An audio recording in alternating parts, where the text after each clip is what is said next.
Welcome to our EKU webcast, Focus on Scholarship. My name is Jerry Pogachnik, Dean of the Graduate School and Associate Vice President for Research.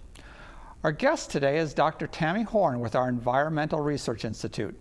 Tammy's book is titled Bees in America, How the Honeybee Shaped a Nation. Today we're here to talk about her book and her current research on bees. Welcome, Tammy. It's nice to be here. Tammy, what brought about your interest in bees and how did you get into this line of work? So initially I was helping my grandfather who had lost the use of his hands, and when I decided to go help him for one day, I didn't know a honeybee from a yellow jacket. And so what we did was start working the bees, and I became absolutely fascinated with the social hierarchy of the hive, and I just never looked back. Well, I was really intrigued by the title of your book, How Honeybees Shaped a Nation. That's a very ambitious title. So tell me a little bit about what the role of the bee was in shaping the nation. So when I first became intrigued with bees, I started noticing how honeybees were prevalent as a symbol in music and film, and in our sayings. We like for people to be thrifty as a bee, to work like a bee, and it seemed to me that had set up a value system that was unique compared to other nations. I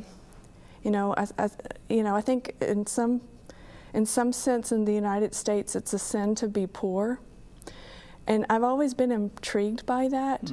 I've traveled to Ireland, I've traveled to Mexico, I've traveled to these other places where poverty is considered, it's considered a norm. And there are church institutions which help address poverty, and it's not stigmatized. But in the United States, poverty is stigmatized. And it seemed to me like there was a link between our thoughts about bees and how we see people and our thoughts about poverty. That somehow people who were poor had not worked hard enough, had not saved enough. And so I started exploring that connection. And the thought, in talking to the people at the press, we were trying to come up with a title. And at one point somebody had mentioned, throwing the word thrift into the title. And I nixed that immediately because I said, people don't even know what the word thrift means. This is a word that's totally outdated.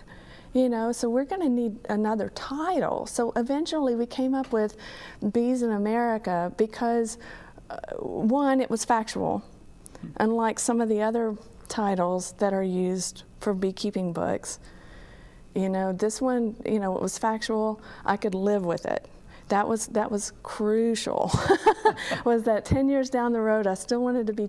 I wanted to for at least the title to be factual. So that's a long-winded answer to your question, but that's the genesis of the book. Was exploring this nature of why in this country compared to other countries, we have a tendency to stigmatize poverty, and it seemed to me to be very much tied to our ideology about beekeeping.